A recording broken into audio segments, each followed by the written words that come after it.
That was fantastic music. We really enjoyed that. I think everyone was grooving along there, were you?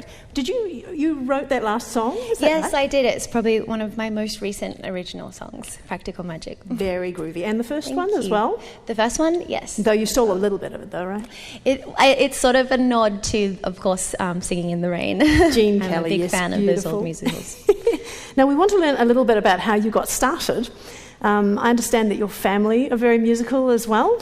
How important do you think it is to have a supportive family when you're starting out in your musical career? Oh, I think it's very important. I mean, I think for anything in the arts, because, it's probably not a career that most would go into out of the many choices that there are, and so I think having a supportive family has definitely helped.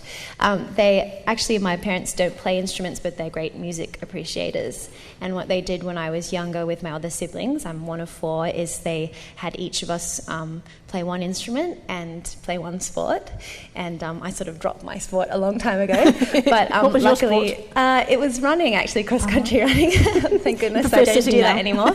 Yeah, and but luckily I kept up with piano, and I think also just being around all of our my dad's record collection, which was everything from Bach to the Beatles and James Taylor, all the really great songwriters, and of course you can hear it in our music, like all the jazz greats like Ella Fitzgerald. I'm a big fan, and Louis Armstrong.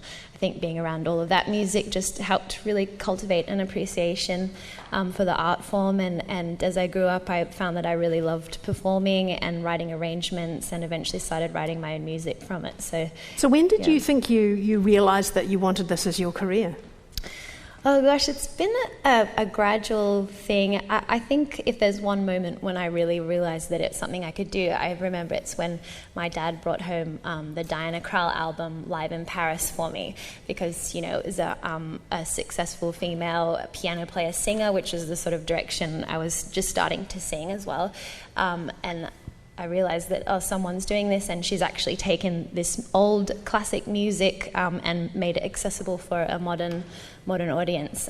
So I realised that there's endless possibilities there. That's it, and I think also with Diana Krall is that it's so laid back and intimate. It's very intimate, isn't it? Yeah, I really love that. I mean, I think there's many different types of singing, and definitely going to a contemporary university, there are a lot of singers who are in the modern way, like you sing quite big, and the contemporary technique of singing develops quite a large voice.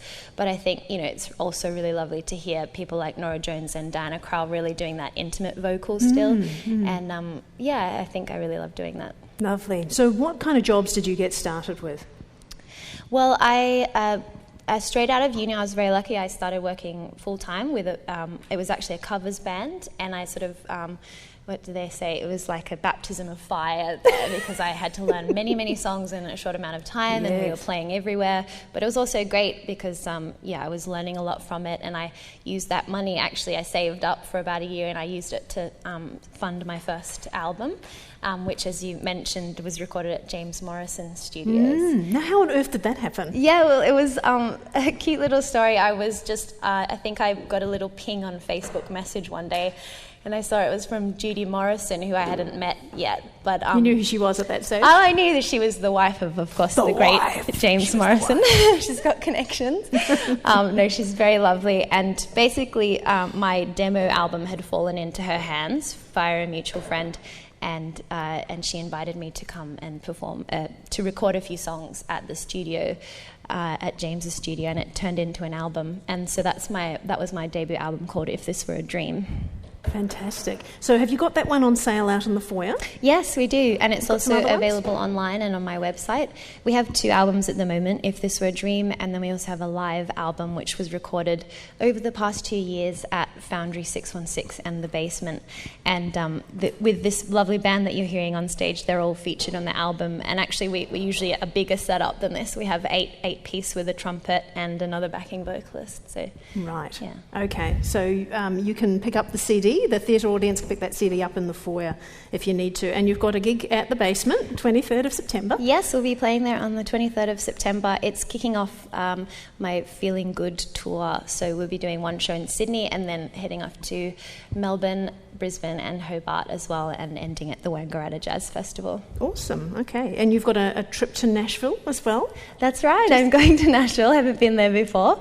But I'm going to meet someone who I've just started working with, a manager who's based there, and I'll be working with some songwriters and producers getting ready for my next recording, which of course is sponsored by Fine Music as part of the Kruger Scholarship, so I'm very grateful to the station for that support. Well, we're very pleased to have given it to you. That was lovely. I also wanted to know a little bit about how you ended up at the Basement in the first place. Yeah, so that actually as part of my work a few years ago, I was performing regularly at hotels and bars. And one day I was performing solo in the foyer, and there was a group there. I remember they were, a group of very well-to-do ladies, just having a great time, having some wine and just relaxing. This was at the Park Hyatt in the Rocks, so it was a very swanky lunch. But throughout the whole time, I was there with my bass player, and I could see them eyeing us off because we were always playing that little bit too loud. And one of the ladies just kept signaling to me, just turn down. Oh, that's like death to a performer, isn't it? It's really soul-crushing. You don't realise how. I'm sure there are many musicians who could empathise. Yeah. To the point where we really weren't playing very loud at all. So anyway, that went on, and we just kept going as well as you can. It's just part of the job. And then at the end, one of the other ladies came up to me, and I was a bit worried at first, but she actually came up and said, look, I really love what you're doing.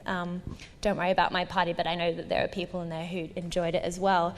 I actually own a little club down the road. Would you like to come play there? A little club? A little club, which turned out to be the Basement, the one and only the Basement. And so, it's just little amazing things like that really inspire me to keep going because, with a career in music, you really just keep going, you keep practicing, keep writing and try and find new people to work with and find new ways to grow. But it's really quite different to any other career because there's no degree that you can get and then you go to an interview and get a job. It's really an organic path. So I think little things that happen like that are very inspiring and just, give me indications like, okay, I think I'm going in the right direction and also like the fact that I love it so much, it just keeps me going. That's it. And I think when you get those little luck, they feel like lucky, but in fact you've got to be out there get that offer. It teaches right? you, I guess, to be diligent and just keep going and never lose hope.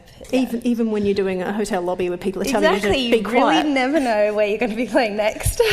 Have you got any other advice for new performers in terms of how to deal with an audience when you're... I think it just really comes with practice and experience. Like if you're lucky and you had parents like mine, they'll be forcing you to play in front of your family friends whenever they come over, and I know I didn't think it was a great thing at the time, and neither did my siblings. We were forced to form a family band and perform every time someone came over, but I think it really helped me just get over the nerves and appreciate that when you have an audience, a wonderful audience there, they're there to support you and they want to be entertained, and so it really just allows you to relax and open up to the other musicians and create something beautiful. So I think just keep finding opportunities to perform is the way to do that. Did you find that you were nervous when you first started out, like when you had big audiences? Yeah, of course. I think everybody still gets nervous, and it's just a matter of preparation and then